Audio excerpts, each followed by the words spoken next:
Yo guys, welcome to my video. So tahun 2024, korang mesti tengah cari telefon mid-range kan. So untuk orang yang tengah cari telefon yang harga like bawah RM2,500, this is one of the top tier yang korang kena tengok. Sebab dua-dua ni lawa, dua-dua ni memang jenama yang popular, dan juga dua-dua ni boleh kata one of the most powerful mid-ranger yang korang akan cari dan korang akan jumpa dalam list dekat dalam Malaysia ni. So aku sekarang ni akan buatkan kau punya otak tu kurang berfikir, and korang sendiri boleh decide at the end of the video, so that aku buat comparison yang jelas, yang tepat dan juga straight on point, one to one. Alright, without wasting more time, kita akan pergi satu-satu antara kedua-dua telefon ni, antara Oppo Reno 11 Pro dan juga Honor 90 yang baru juga dilancarkan kalau ikutkan.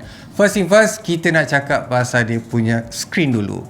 Antara kedua-dua skrin telefon ni, yang mana yang terbaik untuk korang pilih? Kalau korang tanya aku lah kan, aku akan cakap kedua-dua ni sebenarnya feels almost similar sebenarnya. Sebab kalau korang ingat, mid-range tahun 2024 ataupun 2023, dia orang start pakai a curvy punya display tau. So dekat sini, kedua-dua dia sebenarnya rasa macam sebuah telefon yang premium. And dia punya resolution pun sama juga, Full HD Plus dengan refresh rate 120Hz. Perbezaan yang paling ketara yang kau boleh nampak dekat sini feels almost not noticeable sangat-sangat. Kalau aku tunjukkan dekat korang, dua-dua nampak vivid, nampak dia punya screen tu still AMOLED 120Hz, curvy punya edges, bukan atas dan bawah Dan dekat sini korang mungkin tak akan rasa beza sangat, melainkan pasal dia punya keterangan. But in terms of dia punya, orang kata color, in terms of dia punya vividness, tak boleh nak kata lah mana actually lagi better antara satu sama lain, unless kalau korang cakap pasal dia punya keterangan. Next, kita akan pergi dekat dia punya processor pula. Kedua-dua processor ni sebenarnya quite different in terms of dia punya jenama dan juga dia orang punya fokus. Untuk apa yang Oppo pakai sebenarnya adalah Dimensity 8200. Yang ni pakai 4nm process, and dia punya RAM, dia punya storage pun almost the same sahaja macam apa yang ada dekat Honor.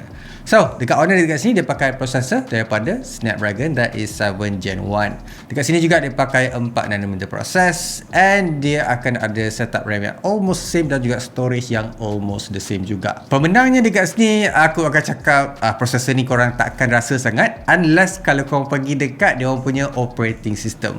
So, perbezaan yang paling ketara yang korang boleh akan nampak adalah dia punya operating system, that is Oppo dia actually pakai Android 14, manakala yang ada dekat Honor 90 ni dia pakai Android 13 lagi. Mungkin tahun ni dia akan update, yang tu tak sure, but kita nak yang paling latest, and obviously dia punya security update akan penting juga in terms of kita punya penggunaan bila kau buat contoh macam app social banking ke dan sebagainya. Kita nak cakap sikit pasal dia punya smoothness lah, sebab kedua-dua telefon ni sebenarnya aku review dan juga aku pakai untuk korang sendiri nak benchmark sama ada bagus ataupun tak.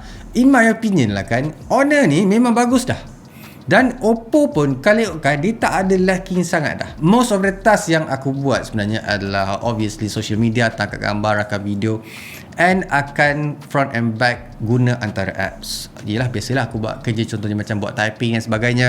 And kedua-dua sebenarnya dia ada keyboard dia sendiri juga. Ada yang fokus dekat Google, ada yang fokus dekat dia orang punya keyboard sendiri.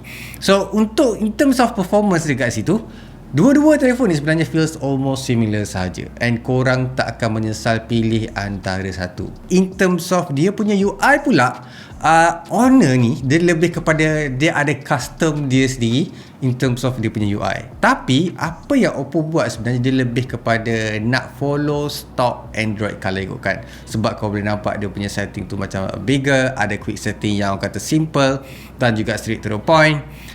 Yang Honor ada memang custom, tapi apa yang Oppo buat juga sebenarnya tak salah. Korang pilihlah yang mana satu yang korang lebih prefer, sebab kedua-dua ni sebenarnya ada karakter yang berbeza. Tahun ni juga Oppo perkenalkan feature yang lebih produktif, that is file dock, yang kau boleh copy and paste sama ada gambar, teks ataupun link, boleh copy dekat satu tempat so that kau boleh paste mana-mana je yang korang pergi. Honor pun sebenarnya dia ada, tapi lebih kepada nak tengok korang punya priority apps sahaja. So kedua-dua ni sebenarnya dia ada function produktif, but aku akan cakap Oppo dia sebenarnya lebih fokus produktif berbanding Honor. Sekarang kita akan pergi dekat part yang agak penting untuk pilih telefon, that is dia punya kamera. Is it good? Setup berbeza ke? Kalau ikutkan, memang fokus kedua-dua telefon ni sebenarnya berbeza.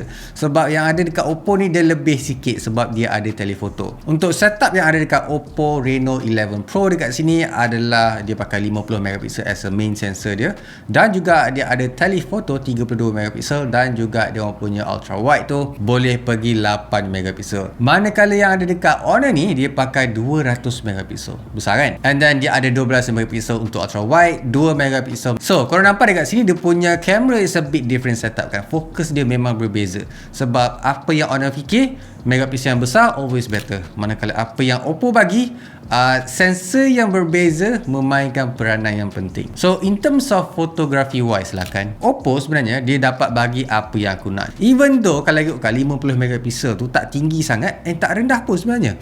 And korang still boleh dapat a decent camera yang korang boleh dapatkan dekat Oppo Reno 11 Pro. Yang ada dekat Honor ni 200 megapixel is something yang you guys memang nak. Tapi is it important? Is it enough? Is it good untuk 200 megapixel tu? Okay lah. Dia tak ada complain. Sekarang kita akan pergi detail sikit tentang dia punya kamera lah. Since aku ni orang yang suka untuk tangkap gambar 2x ataupun 2 kali zoom, Oppo akan bagi apa yang aku nak sebab dia ada dedicated IMX709. That is, dia actually sama macam kamera selfie tau. Tapi benda ni bagus lah sebab dia pakai benda tu untuk telefoto, which is kalau korang fokuskan untuk tangkap gambar orang ataupun portrait ataupun basically a street photography, Oppo dapat bagi apa yang aku nak instead of satu sahaja yang mana korang kena crop later guna 200 megapixel tu. Dekat sini dia ada dedicated untuk korang guna. Apa yang advantage dekat Oppo juga adalah dia perkenalkan Hypertone Engine dekat Oppo Reno 11 Pro. So dekat sini korang actually bukan boleh zoom 2 kali je, korang juga boleh zoom sampai 5 kali and still dapat detail dan juga pixel yang korang nak, and tak ada nampak pecah sangat pun. So dekat sini bila korang zoom lagi jauh akan nampak a decent punya camera instead of nampak sangat digital. Honor boleh buat tapi a bit struggle dekat situ. And difference boleh kata night and day juga. And most of the time bila korang tangkap gambar portrait akan lagi zoom dan juga lagi dekat and nampak lagi tajam. Apa yang korang akan nampak beza juga dekat sini adalah bila comparekan bokeh effect ataupun blurry effect dekat background.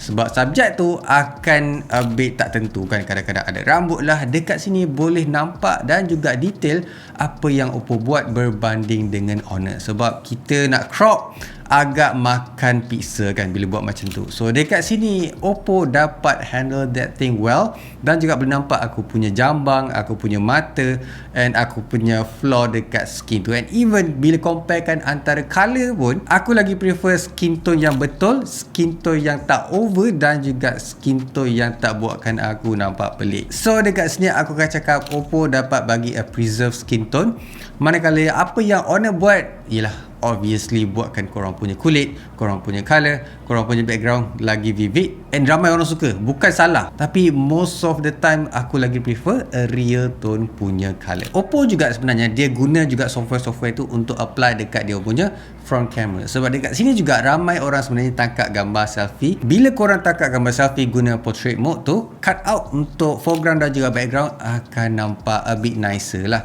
so that tak nampak fake. Dan dekat sini juga dia fokuskan terhadap korang punya skin tone, korang punya bibir ni dia akan retouch juga untuk nampak cantik. Kalau korang nak edit flaw dekat muka, nak padam jerawat ke, memang boleh kalau korang nak. Lawa kan dia punya kamera, even though dia tak setinggi 200 megapixel, tapi dia ada a complete punya sensor untuk tangkap gambar ultra wide, dia ada telefoto, dia juga ada main sensor yang memang cantik, natural dan orang kata desirable untuk semua orang ataupun sebagai seorang fotografi juga bila nak guna untuk tangkap gambar. Alright, now kita akan pergi dekat part yang agak berbeza dekat sini, that is dia punya battery capacity tau, and battery life. Untuk apa yang Oppo tawarkan dekat sini adalah 4600 mAh, manakala yang dekat Honor sebenarnya 5000 mAh. So dekat sini memang jauh beza lah bila korang bandingkan. But apa yang Oppo dapat bagi sebenarnya is a all day battery life juga. Tapi perbezaan yang sangat ketara dekat sini adalah dia punya charging speed. 4600 mAh tu dapat charge dalam masa like 30 minit macam tu. And dia punya wattage adalah 80 watt yang ada dekat Oppo Reno 11 Pro. Manakala yang ada dekat Honor ni sebenarnya 66 watt. So boleh charge dalam 40 sampai 50 minit. A lot slower sebab dia ada kapasiti yang besar dan juga charger yang a bit perlahan daripada apa yang Oppo dapat tawarkan dekat sini. Alright, aku nak tambah satu lagi lah kan, since kita dah nak wrap up video ni. That is, feature yang ada dalam Oppo Reno 11 Pro ni adalah quite unique. That is Link Boost. So feature ni sebenarnya dah lama ada, tapi kali ni dia macam dah embedded dalam dia orang punya software. Contohnya dekat sini, kalau kau guna dual SIM lah kan, so dia akan guna combinekan antara dua SIM tu untuk jadi satu download. So dia akan guna dua-dua SIM untuk tarik internet, so that lagi laju daripada orang lain. Unik kan? Alright guys, itulah aku punya simple comparison yang korang patut tengok antara kedua-dua telefon mid-range yang 2024 ni. Boleh kata ni adalah yang korang akan fokuskan juga. So mana satu yang korang patut pilih? Cuba korang komen. Ada yang suka fotografi, ada yang suka bateri besar, ada yang suka feature yang orang kata produktif macam file dock tu, ada juga yang suka app sahaja, simple basic feature sahaja. And ada juga yang suka charge lagi laju, and ada yang suka charge yang biasa-biasa saja. Cuba komen dekat bawah mana satu yang korang rasa patut beli. Macam biasa guys, leave a like, subscribe. So keep smiling, and I'll see you guys on my next video. Bye.